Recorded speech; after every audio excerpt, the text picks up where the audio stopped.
नमस्कार, मैं प्रिया शुक्ला अपने देहाती लोकगीत चैनल में आप सबका स्वागत करती हूँ। आज हम दोनों बहनें लेकर आए हैं बहुत ही प्यारा दर्द भरा एक बेटी का विवाह गीत है।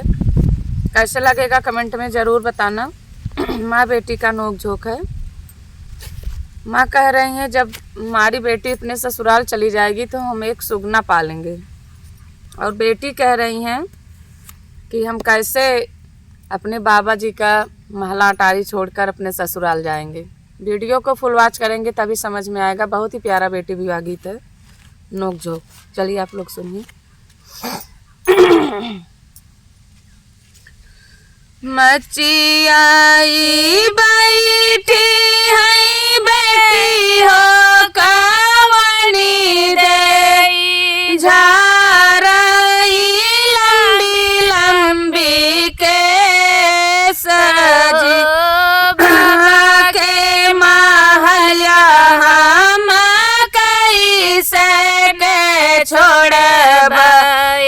कैसे बीतबै दिन रात जी।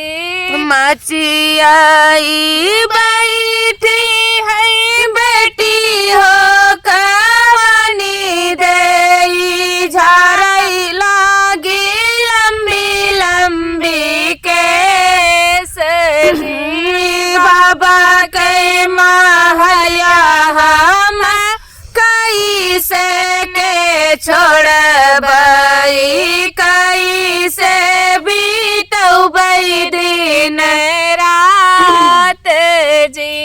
भीतरा से बोलाई बेटी के माया सुना बेटी अरज हमार जी। सोने कई सुगनवा बेटी हम तो गढ़ऊ बई रखबै हृदया से लगाई जी।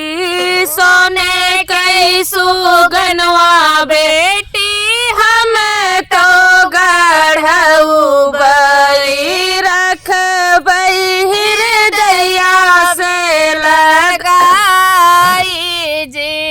दुआरा से बोले हाँ बेटी के बाबा सुना धना अरज हमार जी। सोने के सुगनवा हम तोड़ी के बहू बई बेटी पराए घरे जाई जी।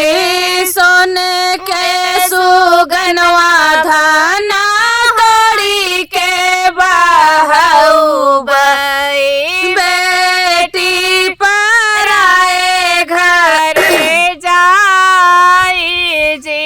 इतनी बचन सुनई बेटी हो कावनी दे सुना बाबा अरज हमार जी। इतनी बचन सुने बेटी कावनी दे धाई बाबैया लगे जाई जी। तोहरे तबटई बाबा 1 लाख गैया भाई सीता बटई 1.25 लाख जी। इतना जियरा बाबा रो जैनी बाहा 1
माया रोजई तू भरलू एक पेट हमारा पाड़ जी इतनाई पेटवा माया रोजई तू भरलू एक पेट हमारा पाड़ जी जब तू रहू बेटी बारी कुंवारी राखे नैनवा के बीच जी जब मोरी बेटी तू भइलू सयानी तब तो है राखे न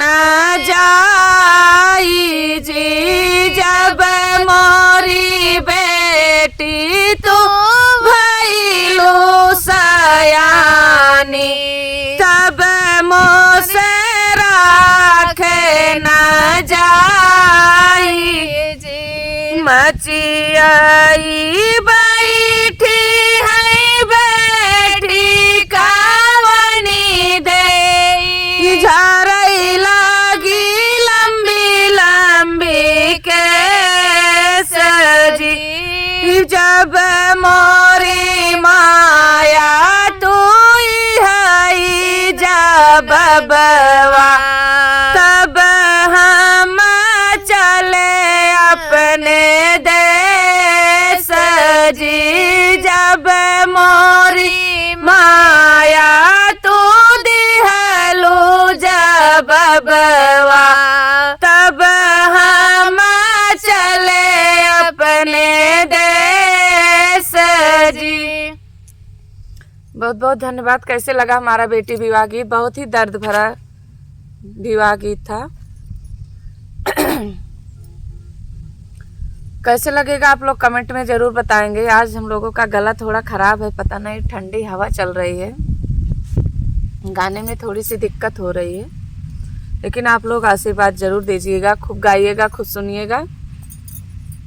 और इसी एक कारण से बेटियां पराई हो जाती हैं। कोई भी माँ बाप अपने घर उनको नहीं रख सकता है।